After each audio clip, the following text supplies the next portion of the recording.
무리하게 힘을 주거나 같은 동작을 반복하여 근육과 신경, 힘줄, 인대 관절이 손상되는 건강장애를 총칭하는 근골격계 질환, 용접, 운송, 조립 컴퓨터 등 산업 현장 종사자들에게 발병하는 대표적인 직업성 질환으로 꼽혀왔습니다. 퇴화되고 무너진 몸의 균형을 되찾으려면 어떻게 해야 할까요? 척추외과 전문의 정대성 과장과 함께 근골격계 질환의 원인과 치료법 등에 관해 이야기 나눠봅니다. 네, 선생님, 근데 시작에 앞서서 저도 평소에 스마트폰 사용도 많고요. 또 다리 꼬는 습관도 있거든요. 그래서 그런지 이 어깨나 목에 통증이 많은데 요즘 저처럼 이렇게 이 어깨랑 목 통증 때문에 병원을 찾으시는 분들이 참 많으시다고 들었어요. 예, 최근에 증가하는 추세고 특히 젊은 분들이 스마트폰을 오랫동안 보기 때문에 목을 굽혀서 보기 때문에 목 통증, 어깨, 팔 저림 증상으로 해가지고 환자분이 많이 내원하시고 점점 증가하는 추세입니다. 네, 그런데 이 근골격계 질환 범위가 참 광범위한데요. 근골격계 질환이 무엇인지 한마디로 정의를 해주신다면 어떻게 할 수 주로 있을까요? 관절 주위에 있는 관절, 근육, 인대, 힘줄 주위에 반복적인 자극이 가해져서 통증이나 염증이 생겨서 생기는 질환을 말하면 예를 들면 척추 쪽에는 목이나 허리 쪽에 요통이나 경추통 그리고 그 관절 변형에 의한 디스크 그런 게 있을 수 있으며 팔다리 쪽에는 목 같은 경우에는 어깨 정도에는 오십견이라든지 손목 쪽에는 수근한 정도 그런 대표적인 질환들이 있고 이 근골격계 질환이라는 용어 자체가 가장 많이 사용되는 데가 산업 현장이라고 들었거든요. 높은 강도 그리고 반복적인 일을 갖다 지속적으로 해야 되기 때문에 그 질환이 발생할 가능성이 높고 그 과거를 보게 되면 1999년 6년도에 그 전자교환원들이 목 어깨 통증으로 그 환자가 많이 발생했습니다.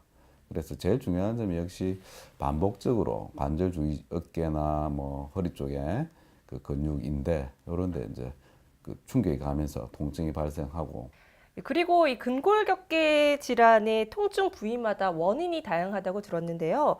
우선은 이 목이나 허리 통증을 유발하는 질병에는 어떤 게 있을까요? 일반인들은 주로 생각하는 게 특히 허리가 삐었다, 목이 삐었다 이런 염좌 정도로 생각하시는데 질병이 상당히 다양합니다.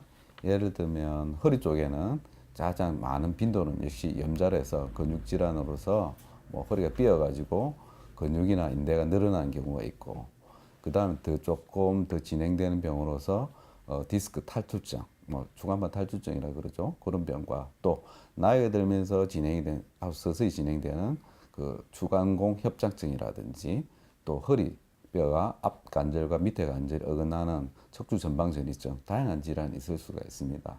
목에는 주로 경추쪽 허리와 마찬가지로 목 디스크 그 다음에 그 추간공 협착증으로 협착증의 증상이 있습니다. 아무래도 허리 쪽이 좀 질병이 많고 목 쪽에는 좀 질병이 조금 적은 편입니다.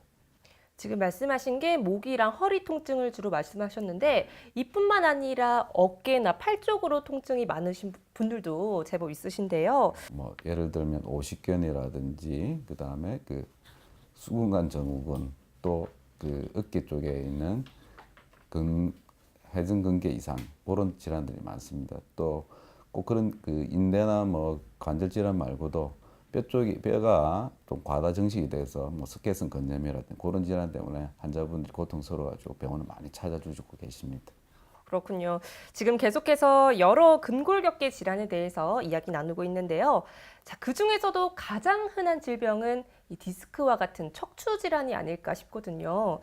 이 한국인이 병원을 찾는 1위가 디스크라고 하는데 왜 이렇게 허리 디스크 환자들이 많은 건가요?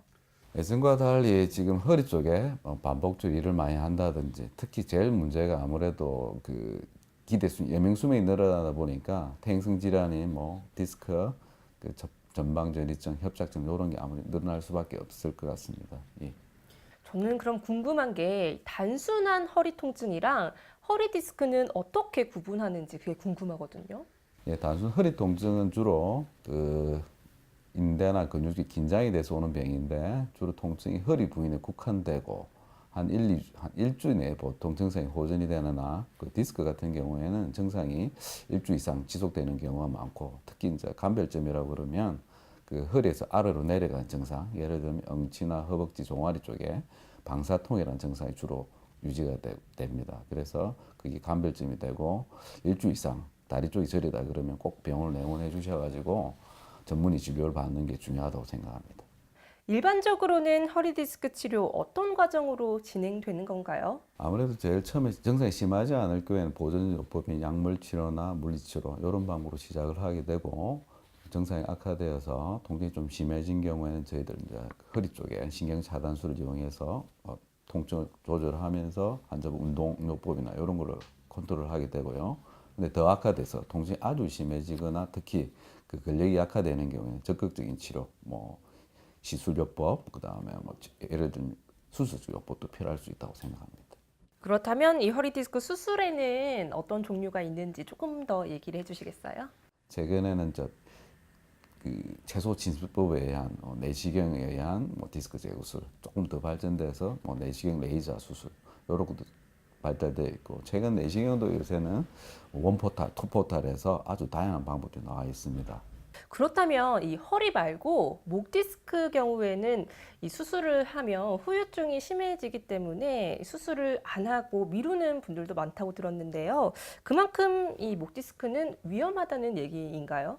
그건 잘못된 상식인 것 같습니다.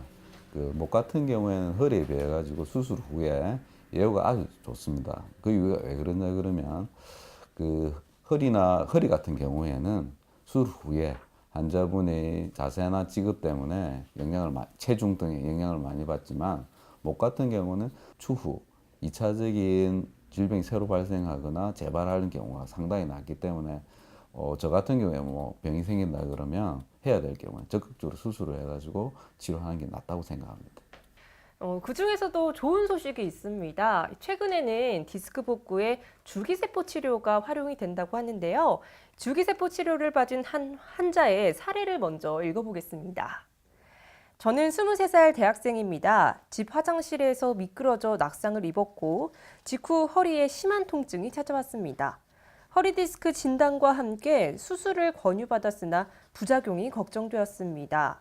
이러한 불안감을 주치의와 상담했고 그리하여 알게 된 줄기세포 치료를 통해 안정적으로 허리 디스크를 치료할 수 있었습니다. 네, 이 환자분이 효과를 봤다고 얘기하는 줄기세포 치료, 어떤 치료법인지 선생님께서 조금 더 설명을 해주시겠어요? 네, 지속적인 보조적 치료에 효과가 없거나 수술했을 때 오히려 예후가 나쁜 경우에는 그 대체요법으로서 줄기세포를 이용해서 이전 그 손상된 세포를 재생하고 특히 그 치료법이 안전성이 있기 때문에 그 병변 부위에 들어갔을 때 필요한 조직으로 특화 분화되기 때문에 상당히 앞으로 좋은 치료 방법이 될 수 있다고 생각합니다.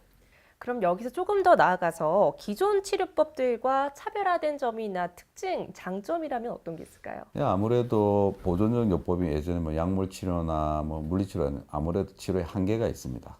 그리고 수술적 요법 같은 경우에는 아주 몸에 침습적인 요법이기 때문에 환자분들이 그 수술을 받을 경우 좀 꺼려할 수 있고 추후에 회복 기간도 오래되게 되는데 그 줄기세포 요법은 그런 비침습적이고 그리고 안전하면서 회복 기간도 빠를 수 있기 때문에 뭐 상당히 좋은 방법이 될 수 있다고 생각합니다. 네, 오늘 긴 시간 우리 선생님과 함께 이야기 나눠보고 있는데요. 자, 그럼 끝으로 디스크를 비롯한 근골격계 질환을 예방하기 위해서 평소에 신경 써야 할 점 좀 더 알려주시죠. 예, 제가 평소 그 환자분들한테도 많이 이야기를 하게 되는데요. 바른 자세를 강조를 하게 되고 바른 자세를 어떻게 해야 되냐 방법에 대해서 제가 설명을 드립니다. 그래서 그 평생 지급할 때 허리를 갖다 바로 세야 된다는 점과 그 보조요법으로서 운동을 많이 권해드립니다. 오늘 귀한 시간 내주셔서 감사합니다, 선생님. 고맙습니다.